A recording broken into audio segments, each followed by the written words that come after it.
Let's have a look at polynomial division. It comes from this basic idea that any polynomial can be rewritten as the product of two other polynomials plus some remainder, maybe. Okay. And the terminologies we have, well, AX is the divisor, QX is the quotient, RX is the remainder. It's exactly the same as a long division of numbers you might remember from primary school, where you could always write a number as a product of two numbers plus a remainder. It's the exact same idea. A couple of technicalities. The degree of the remainder will always be less than the degree of the divisor. So that's how you know when to stop. Because if it was greater than, you could keep dividing. And QX and RX are unique. In other words, they're not the same thing. Again, because if they weren't unique, you could factorize that and make it something else without a remainder. Okay, let's do one from an HSC. 98, ooh, it's pretty old. So we're going to find the quotient and the remainder. We're dividing x to the 4 minus x squared plus 1 by x squared plus 1. So when we set up our division with a polynomial division, remember it's important to write in the missing terms, because we need a column for each of the powers. So x cubed and x we've got there is 0x. And when you're dividing polynomials, it's really the leading terms that you're dividing. So you just look at the leading terms. So we're just saying simply x to the 4 divided by x squared, which is, of course, x squared. And then we multiply out. So x squared times x squared, x to the power of 4, x squared times 1, x squared, and we do a subtraction, and if necessary, keep going. So our subtraction there, we get minus 2x squared, but of course we've still got the 0x and the 1 as well. X squared will go into minus 2x squared, so we can divide again.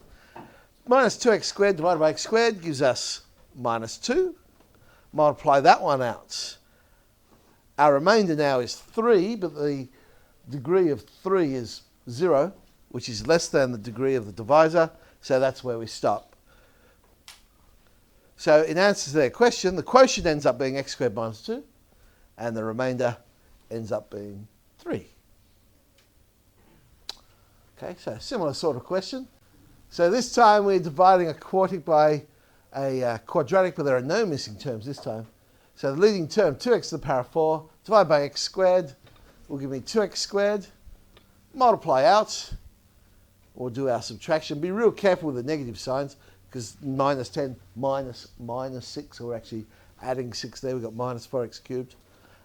Bring down the 2x minus 3, and start again. So minus 4x cubed divided by x squared gives us minus 4x. Multiply out. Do our subtraction. 10 minus 12 is minus 2. 2 minus minus 4. Bring down the minus 3. We can still keep going. Minus 2x squared divided by x squared is minus 2. And eventually, there it is. Our remainder is minus 1. So in this case, we can stop there.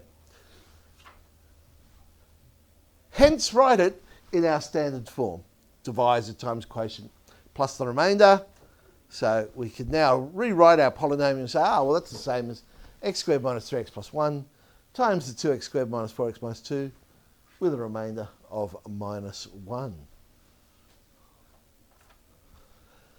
Now, where this idea helps is when we're graphing these sort of polynomials, where we have a polynomial on the top and the bottom of the fraction, because we can rewrite it using our division as quotient x plus remainder x on divisor x. Because remember, when we got it in that format, the bottom of the fraction, we can solve that to find any vertical asymptotes. Quotient x will turn out to be the horizontal or the oblique asymptote, depending on what it happens to be. And then the top of the fraction tells us whether it's going to actually cut that asymptote or not. Remember, a curve can't cut a vertical asymptote, but it can cut a horizontal or an oblique, because a horizontal or an oblique asymptote is telling you what happens out of infinity. I mean, near 0, it has no meaning. It's like it's not there, so it can cut it if it needs to. And we simply solve the top of the fraction equals 0 to find out where. So if we had to sketch y equals x plus 8x on x squared minus 9, so it's already been broken up into that format for us, then we know we've got a vertical asymptote at plus or minus 3. Bottom of the fraction can't equal 0. So I'll draw those in. Whee! There they are. We know we have an oblique asymptote at y equals x. So let's draw that one in. There's y equals x. We know in this case it will meet the asymptote because it is possible for 8x to equal 0. So at x equals 0, it'll actually cut the asymptote. So I've got an x-intercept at that particular point. And there's our curve. That's what it turns out to be. Remember, we've got to bend towards the asymptotes. I knew that it wouldn't go below over here on the right-hand side because we have no other x-intercepts. And similarly, over on the left-hand side, there are no other x-intercepts, so it must be trapped in that little triangle there. It's easy enough just to test the sign of it. So, just close that there. So yeah, you